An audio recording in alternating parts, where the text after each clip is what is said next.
Haile Selassie I, the last emperor. The rise, reign, struggle, and global legacy of Ras Tafari Makonnen. In a land where ancient civilizations carved their stories into stone, where kings claimed descent from Solomon and Sheba, and where faith, identity, and resilience shaped an empire, rose a man whose name would travel far beyond Ethiopia. Revered as emperor, reformer, liberator, and even as a messiah. His name, Haile Selassie I. To the world, he was a global statesman. To Ethiopians, he was the architect of a modern nation. To millions across oceans, he became the living symbol of resistance, hope, and spiritual awakening. Ras Tafari. This is the definitive story of the last emperor of Ethiopia. A journey of triumph, trials, faith, revolution, and immortal legacy. Origins of a legend. The birth of Tafari Makonnen. Born July 23, 1892, in Ejursa, Goro, Harar. Son of Ras Makonnen, governor of Harar, cousin of Emperor Menelik II. Raised in the diplomatic center of Ethiopia, exposed early to world affairs. Gifted with intelligence, spoke Amharic, French, Arabic, studied political strategy, theology, military science. From his youth, Tafari stood apart. Calm, observant, analytical, a prince destined not simply to rule, but to reshape a nation.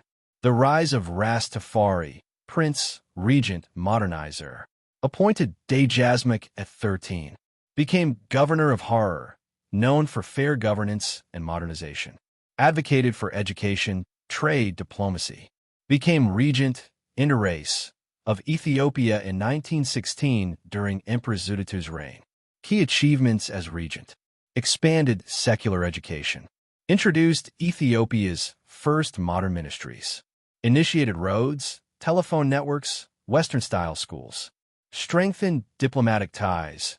Ethiopia joined the League of Nations, 1923.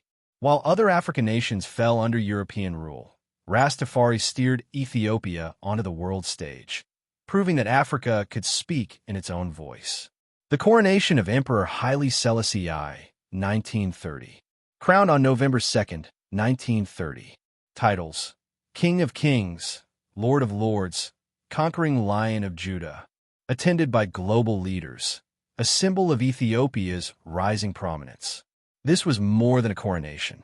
It was the reawakening of a dynasty 3,000 years old, under a leader ready to bridge ancient Ethiopia with a modern world. The Italo-Ethiopian War, 1935 to 1941. The defining struggle. Mussolini invades Ethiopia using poison gas, tanks, and aircraft. Ethiopia resists fiercely but is overwhelmed by modern weaponry. Haile Selassie delivers his historic League of Nations speech, 1936. It is us today. It'll be you tomorrow. These words became prophecy, a warning of global fascism that the world ignored. Exiled in Britain, he continues resistance diplomacy. Returns triumphant in 1941 with support from Ethiopian patriots and allied forces. He became the living symbol of anti-colonial resistance. The emperor who lost an empire, yet returned to reclaim it. The Rastafari movement. Jamaican followers see Haile Selassie as the biblical returned Messiah. The movement grows from Jamaican struggle for identity and liberation. Haile Selassie meets Rastafarian elders in Kingston during his 1966 visit. He never claimed divinity, yet millions saw divinity in him. His dignity, resistance, and faith became the spiritual foundation of a global movement. Modernizing Ethiopia, 1941, 1970s. Key transformations under his leadership. Political. Introduced Ethiopia's first constitution, 1931. Replaced feudal systems with centralized governance. Strengthened the judiciary, military, and civil service. Education. Founded Haile Selassie I University, now Addis Ababa University. Expanded nationwide schools dramatically. Infrastructure. Modern roads, airlines. Ethiopian Airlines founded in 1945. Hospitals. International diplomacy. Instrumental in founding the Organization of African Unity, OAU, in 1963. Advocated Pan-Africanism, independence movements, and African unity. To Africa, he was not just an emperor. He was a father figure of liberation, a diplomat of peace, and a voice demanding continental unity. Decline, famine, and revolution. 1970s.